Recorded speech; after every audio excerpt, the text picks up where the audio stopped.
Eddie Kenzo kyonna kyapanga mukama yakimanyi. Tukwaniriza ku MMTV webale nnyo okulaba MMTV nkujjukiza subscribinga oberenga tomissinga out buli lunaku bwe tujja ne eggulire epya buli lunaku etulukuleetera amawulire amapya amawulire agali tuleesegamba na mulenzi Eddie Kenzo alina byabala alina byapanga awo nga bwe tugenda obikuwa essaawa 4 eno zennyini naye nkujjukiza subscribinga obere nga tomissinga out every single time we tujja live yo obadde okimanyi nti mwana mulenzi gwe bayita Elisa Musuuza messages yasindikidde Rema n'amakula zavuddeko akabasa era nga zamwononedde oba zandimwononera amaka and now then tulawuka lye tubere nga tubikutuusa now Rema abadde mu process yokuba nti celebrating birthday n'okuba nti ajaguza amazaalibwa gwe mu famire ye n'abantu be ne bakyali be bangi abavuddeyo kuba nti bamutuusaako obubaka era nga mubamutuusizaako obubaka kwe kuli mwana mulenzi gwe bayita Elisa Musuuza aka Eddie Kenzo. Then Eddie Kenzo mu messages yasindise mwabaddemu ebigambo bino mukyala wange nkimanyi nti bakuntwalako naye ate ekyo tekisobola kuba nti kitwawula tekisobola kwawula mukwano gwange wakati wo nange namakula kimanyi nti nkwagala nnyo era gwe mama w'abaana bange yensonga lwaki nakukwasa ebyapa byange nenkukwasa kadi z'emmotoka zange n'ebintu ebirala kuba nti obikuuma oli mukyala wanjawulo mu bakazi be nalinda bye mu nsi era obasingira ddala emirundi 1000 kyova olaba nze however much nti twayawukana tekiringana kuba nti nkucelebratinga nakuwandiisa ku byobugagga byange birinako share n'okuba nti gwe alizaala omusika inshallah ala waliba yagadde oba buli baddi namakula olibeera wange mpaka then kati namakula akwata message zino atandika kuba nti asoma message eno getting excited omanya ino obuseko bwaseko obwo Rema ino obuseko bwaseka natandika kuba nti bo obuseko obwo waggulu wanono kyawaliriza mukulu Dr. Hamza Sebunyo kuba nti akwata esimu checking alabe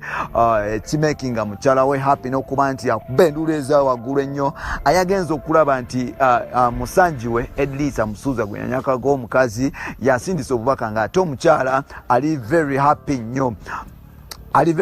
ne message bamusindikidde nno bino byanyiziza mukulu Dr. Hamza Sebunya kwe kutandika okukyusa face n'okuba nti akyusa. Hamza yagambye Rema bigambo bino yagambye nti abantu bagamba nti wampasa siri musajja mu maka gwe musajja mu maka era mbu ndi mukyalawo naye ate bwe ndaba message zino kindagira ddala abantu kibagamba nti bituufu n'okuba nti kirabika nze sikyalina kitiibwa sikyalina kitiibwa eri gwe famire ezo ne mu bantu nti mikwano gyo obalaga nti wampasa kimalamu amanyi okuba nti omukyala gwe njagala nnyo gwe natekeera ku makya n'empasa n'enkuba embaga n'engenda mu bantu n'enzikiriza okumpita omusiru n'omuyaaye oba ekintu ekya kyonna omuntu kyasobola okumpita kyonna n'ensikiriza nti ate akyafuna emmeeme n'omutima oguddayo oba okuba nti areceiving message okuva ewe yali muganzi nagamba nti tolina nsonga lwaki okyaba nti oyogera ne Kenzo tolina nsonga lwaki top blocking Elisa Musuuza era nga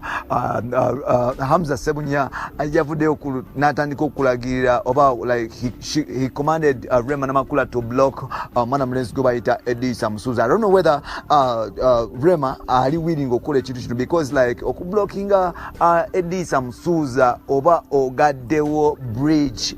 y'okulaba nti tujjukire nti wakati wa Rema ne Elisa Musuuza waliwo bridge ebagata nga bridge eno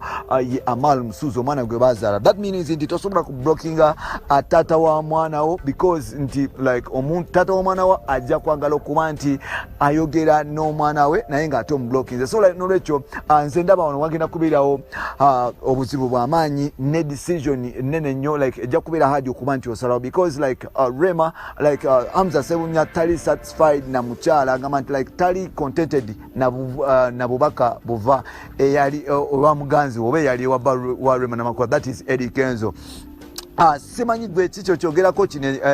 embeera bwe kikyo kyogerako naye nga toliwaddemu kuba nti okomentinga ne view yo ne tuba nti tufuna kyogamba nekyoyogera ku nsonga bweti ne tufuna naffe ne tuba nti tubisoma mpolampola naye ate oliwaddemu kuba nti osubscribinga Rema ebufumbo bwandi mutabukako era tuyinza okumulaba nti anoba okuva mu maka gahamuza kintu kyaka kitabuse naye nkujjukiza subscribinga obeere nga tomissinga out ku every story gye tuba tulese.